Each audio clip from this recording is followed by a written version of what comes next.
창풀 멤버십 회원이 되어주세요. 창풀 멤버십을 가입해주시면 실제 창업에 유익한 100여 개 이상의 비공개 영상과 실제 예비 창업자와의 상담을 통한 지극히 현실적인 질문 그리고 저의 답변들을 보실 수 있습니다. 창풀 멤버십 혜택 링크 클릭해서 확인해 주시고 창풀 구독자분들의 회원가입은 양질의 창풀 컨텐츠를 만드는 데 큰 도움이 됩니다. 네, 안녕하세요. 창풀지입니다. 오늘 말씀드릴 주제는 냉동김밥 전성시대라고 지어봤습니다. 이제는 창업도 냉동시대를 좀 준비해보자 이런 취지로 좀 말씀을 좀 드려보고자 합니다. 김밥은 뭐 사실 제가 좀 할 말이 많습니다. 저도 과거에 김밥 프랜차이즈를 운영을 해본 경험이 있기 때문에 그것과 좀 연관 지어서 우리가 이 김밥이라고 하는 아이템을 향후 어떻게 창업적으로 이용을 할 수 있겠는가 이런 걸 좀 생각해 봤으면 좋겠어요. 한국의 패스트푸드 김밥, 이게 지금 미국을 휩쓸고 있다고 합니다. 코리아 패스트푸드, 맛과 건강과 그리고 가격까지 잡은 K푸드의 선봉장이 될 듯해요. 사실 저도 이 김밥이라는 메뉴가 코리아 패스트푸드가 될 거라고 생각을 했습니다. 그리고 실제로 그렇게 준비를 거쳐서 저도 2015년도에 그 사업을 시작을 했거든요. 당시에 만든 브랜드 사진인데 일단 이름은 제가 가리겠습니다. 어쨌든 당시에 버거킹을 잡을 한국인의 소울이 담긴 김밥집을 만들려고 했습니다. 그리고 그렇게 탄생을 시켰죠. 한국인 소울을 김밥에 담기 위해서 김도 완두김을 썼고, 콩이 어쨌든 원산지가 한국이거든요. 그래서 콩을 이용한 유부를 또 집어넣었고요. 조선 간장에 오징어 먹물 시즈닝까지 넣어가지고 거기다가 시그니처 메뉴가 제육고기하고 숯불고기 김밥이었어요. 당시에 저는 김밥이라는 거는 굳이 한국 시장뿐만 아니라 전 세계가 감동할 만한 패스트푸드라고 진짜 생각을 했습니다. 그리고 당시에 제가 또 하던 사업이 해외 진출을 하고 있었기 때문에 당시 제가 해외에 내보냈던 브랜드가 키즈카페 브랜드인데, 키즈카페 브랜드에다가 저희 김밥을 한번 좀 장착을 시켜보니까 환장하고 먹는 거예요. 그렇게 잘 먹을 줄 몰랐습니다, 중국 애들이. 그리고 한국에서도 어쨌든 가능성을 보였죠. 제가 1년 만에 매장 수가 50개가 넘어갔으니까 맛도 좋았고 가격도 좋았고 수익성도 괜찮았습니다. 그리고 저는 그 브랜드를 또 브랜딩하기 위해서 또 엄청나게 뛰었죠. 그렇게 해서 계속 출점을 했습니다. 건강을 강조하기 위해서 아이들한테도 몸에 좋다 이런 상징적인 그런 모델도 쓰고, 그리고 그들에게 또 배달도 제가 직접 다니면서 봉사활동도 다니고 우리 이름을 알리려고 여기저기 좀 많이 다녔습니다. 물론 그 이후에 사업적으로 따졌을 때 그 이후에 소송전도 있었고 최저임금이나 이런 환경적인 변화, 그리고 갑작스럽게 코로나가 터지면서 배달 시장이 열려버리고 또 환경에 대한 대처를 미숙하게 했던 것 같아요. 그래서 백호점을 앞두고 사실상 정체가 된 거죠. 점주가 남아야지 브랜드가 존속이 되는 건데 점주가 힘든 상황, 환경에 대한 대처가 부족했던 거죠. 그리고 그 점주가 안 남는 상황을 속수무책으로 바라볼 수가 없었던 그런 시간들이 있었습니다. 사실 지금 제가 창업을 하는 이유도 그 당시에 제가 가맹 사업을 했을 그 당시에 저의 무지함과 미숙해서 일어난 일에 대한 그런 무지와 무능력을 완화하고 싶은 그런 마음이 좀 있기도 합니다. 급기야는 뭐 지금 보시는 대로 프랜차이즈 본사는 다 매각을 했고 저는 지금 이 창풀이라고 하는 회사를 운영하고 있지만, 사업과는 별개로 당시에 김밥에 대한 제 생각은 맞았는데 조금 빠르지 않았나. 시장 상황은 알고는 있었는데 그게 좀 너무 빨리 나갔던 거죠. 그에게는 지금은 이젠 들어가도 좋다 이 얘기가 되는 겁니다. 과거에 프리미엄 김밥 브랜드 중에서 백화점에 들어간 브랜드 중에서 리김밥이라고 있어요. 미리 만들어 놓은 거를 냉장 쇼케이스에다가 판 거죠. 백화점 푸드코트들이 다 그렇게 하잖아요. 물론 만들어 놓은 지 얼마 안 된 것들은 맛있죠. 또 김밥은 따끈따끈하지 않아도 어쨌든 다 잘 먹잖아요. 근데 이 밥이라는 게 냉장고에 넣어 놓으면 이게 마릅니다. 편의점 김밥이 맛없는 게 사실 그 이유예요. 마른단 말이에요. 이게 가만히 두면은 우리가 그냥 보통 밥을 해가지고 혼자서 하시는 분들 밥 해가지고 지금 한 밥 막 김 모락모락 나는 거 냉동 치면은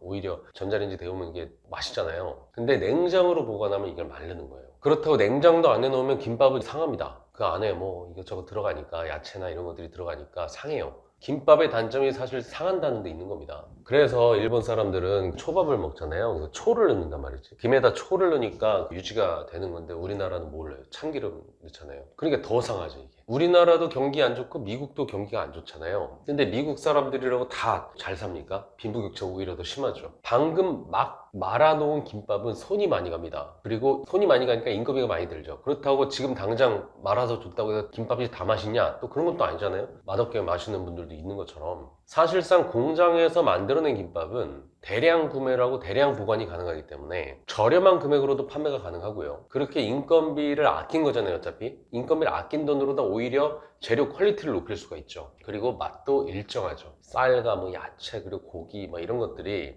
어쨌든 김 안에 다 말려져 있으니까 그 사람들이 맨날 햄버거 들고 먹는 거랑 문화적으로도 이질감이 없단 말이에요. 원래 전 세계 공통이 이 싸먹는 게 공통 문화입니다. 햄버거도 싸먹는 거고 타코도 싸먹는 거고 또띠아에 싸먹는 문화도 다 비슷하죠. 그 중에서 우리나라 쌈 문화가 가장 발전된 형태긴 하지만 어쨌든 김밥도 김으로 싸먹는 문화이기 때문에 전 세계에 통하는 아이템인 셈인 겁니다. 그렇게 해서 코스트코에서 지금 4달러를 받는답니다. 김밥 한 줄에 지금 5,000원 정도 받는 거죠. 이 얘기는 아마도 이 김밥이 더 퍼지게 되면 오히려 지금 방금 막 만든 김밥을 먹고 싶은 수요도 생길 거란 말이죠. 그러면 아마 미국에서도 조만간 코리아 엄마들이 우리 고봉민 김밥처럼 앞에서 직접 싸서 준 아마 그런 것들은 5,000원이 아니라 10,000원에도 받는 그런 시대가 열릴 수 있을 거예요.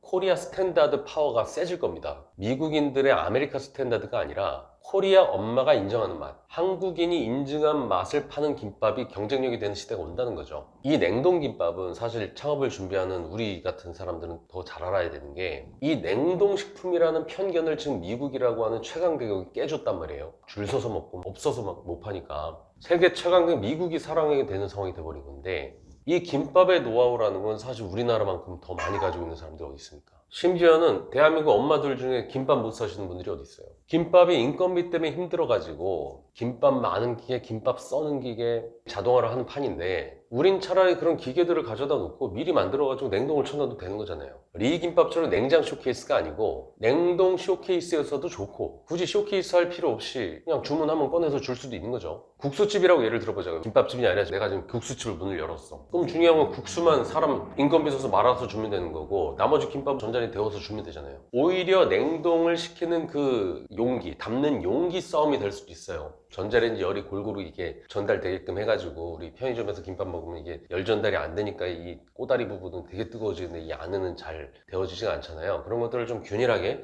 뭐 이런 것들의 싸움이 될 수도 있을 것 같습니다. 김밥이라는 건요. 술집에서도 김밥 메뉴 있으면 통하고 호프집 마찬가지죠. 짬뽕집에서도 김밥 한 줄 메뉴 있으면 시켜 먹을 수 있죠. 쌀국수집, 라멘집에서도 김밥 한 줄 있으면 그거 시켜 먹을 겁니다. 돈가스집, 칼국수집, 라면집, 떡볶이집 다 통하는 거예요. 어디에서든 메인 디쉬를 하나 잡아가지고 시그니처를 내세우고 사이드로 풀어내기 정말 좋은 아이템이라는 거죠. 그래서 우리는 이렇게 빨리 자리를 잡고 있는 이 냉동김밥에 대해서 좀 주목을 할 필요가 있습니다. 곧 휴게소 같은 데서는 냉동김밥이 이제 전시가 될 거고 그전에는 그냥 간신히 뭐 냉장 이런 것들이 있었는데 이제 냉동으로 다 이제 나올 겁니다. 프랜차이즈 회사들도 이제 냉동김밥을 납품하는 그런 시대가 열릴 거예요. 점주는 냉동 용기에 담긴 김밥을 데워서 그냥 내주기만 하면 되겠죠. 그 냉동김밥을 받아서 쓰든 내가 만들어서 냉동을 치든 우린 이 김밥이라는 무기를 가지고 우리의 생존 전략을 짜야만 됩니다. K푸드의 전성시대라고 하죠. 코리아 스탠다드. 우리나라는 남이 만들어 놓은 기준으로다가 1등 하는 건 굉장히 잘해왔어요. 미국이 만든 뭐 빌보드 차트에서 BTS가 지금 1등도 했고 박세리가 LPGA에서 1등도 하고 미국이 만든 OTT 플랫폼에서 1등 영화들을 쏟아내고 1등 드라마들을 쏟아내고 있잖아요.